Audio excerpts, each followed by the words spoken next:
Good morning, Intro to Business. How are you? It is Monday morning for me, about 7:30 in the morning. I wanted to get this video out to you as usual, as soon as possible, give you the best opportunity to get your work done. If you know, you know. Good morning, guys. It is, as I said, about 7:30. And I am working from home today because I will be headed to Barrie for my son's orientation.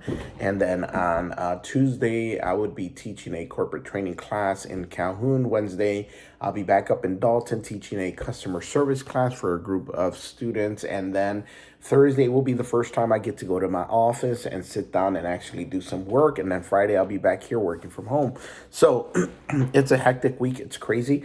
But I wanted to make sure I took care of you guys as soon as I can. So here we are, guys. It is week number 4. 4 means halfway through the semester. We are pushing right through. This is going super, super fast. First and foremost, thank you, everyone, for doing your work, for your efforts. I commend you. I respect you. Hats off to you. You guys are freaking legends. It's I get it. A lot of you are working full-time jobs. You're full-time parents. You're single parents. You're working third shift, second shift, over shifts, extra time, overtime. I mean, it's unreal what you guys do. It is unreal. It is crazy. To say that most of you are untraditional college students is an understatement.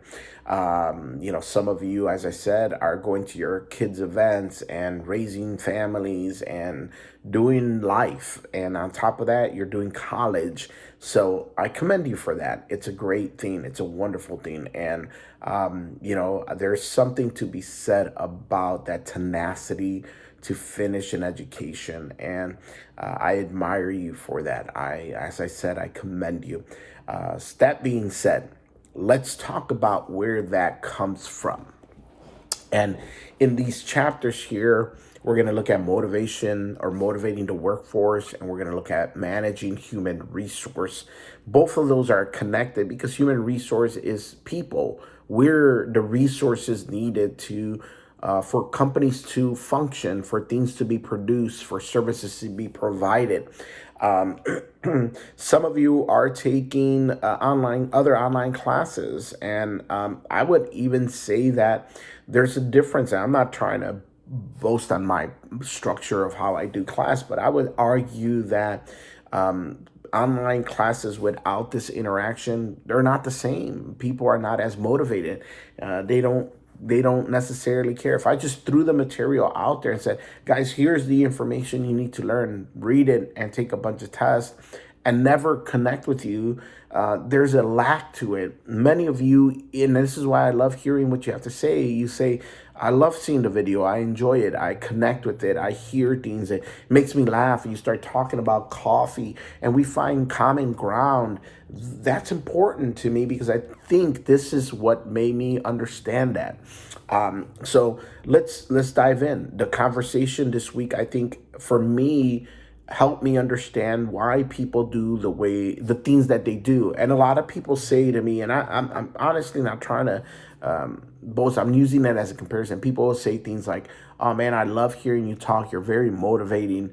You're encouraging. You're inspiring." I don't try to be. That's not. I don't try to do that. That happens because I believe in this theory.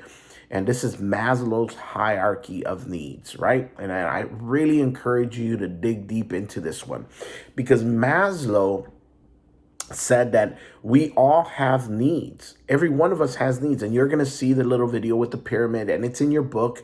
But Maslow is such an important part of management because, and life, because it gives us an understanding that all of us have a reason for what we do. We don't just go to work, and every time I do this corporate training, I use Maslow and I say, why are you guys coming to work every day? And people say to me, I need money. Yeah, well, I mean, okay, yes, in the very basic terms, we all need money. We need money for food. We need money for housing. We need money for the things we want, the things we need, right? But what's the real reason behind it? What's the motivation behind more? Now, I'll argue that you're here today in school because something powerful is motivating you to do this. One of these categories that you're going to discover, you're in that category, and it's forcing you to do more than what you wouldn't do, right? Like I said, you guys are parents, you're working, you got lives, and something motivates you to go, I gotta keep going. I want something more. What is that? And for some of you, it could be the recognition of it from your family, for you to be able to say to your family, see, I did it and you can do it too, right? That was my motivation a long time for me to graduate college, because I wanted to say to my kids, if I did it, you can do it too, right? So some of us might not even want to go to school for more money. It might be something more powerful, like the example to the future generation. So I want you to understand that every single person, including you, have a motivating place. Something's your why.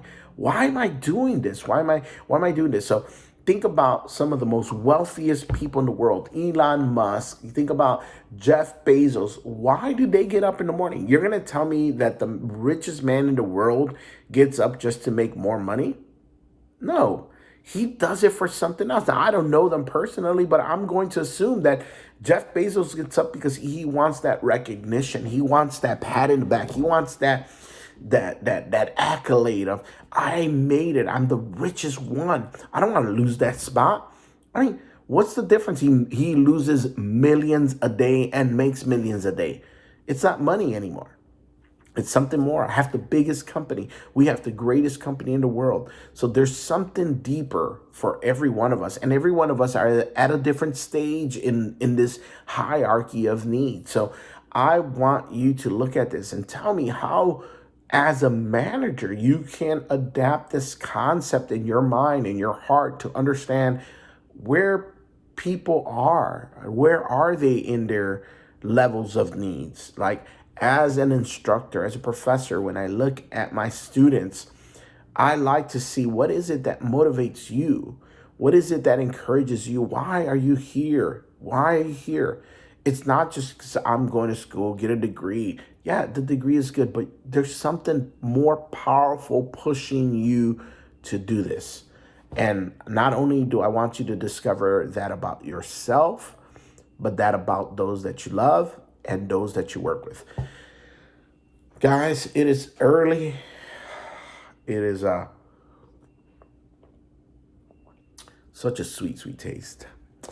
If you're asking, it is coffee. It is not anything of an adult beverage. It is coffee, guys, in a coffee mug. Today it's Bustelo.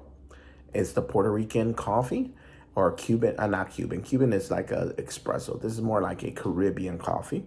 It is, I have a couple of packets of monk sugar because I'm not diabetic, but I don't want to use sugar. So even though this will be my snack for the day, which is a little biscotti, chocolate covered biscotti, but it's dark chocolate. So I didn't say this a little better. Anyhow, couple of packets of monk sugar to sweeten it a little bit, but it's not, it's a natural sweetener. It's not like the regular sugar. And then one thing of creamer, and that's it, man. So I'm excited for the day. It's going to be busy. I'm going to be out there with my son in that beautiful campus. If you watch Stranger Things, I want to say episode 4, that's Barry campus. They filmed that Barry. So keep an eye out there for episode 4. Great episode, by the way. If you haven't watched it, no spoilers, but you need to watch it. Stranger Things. Anyhow, guys, that's about it. I wish you a great week. No midterm. So just focus on the conversation. Talk to you soon. Take care. We'll see you next time.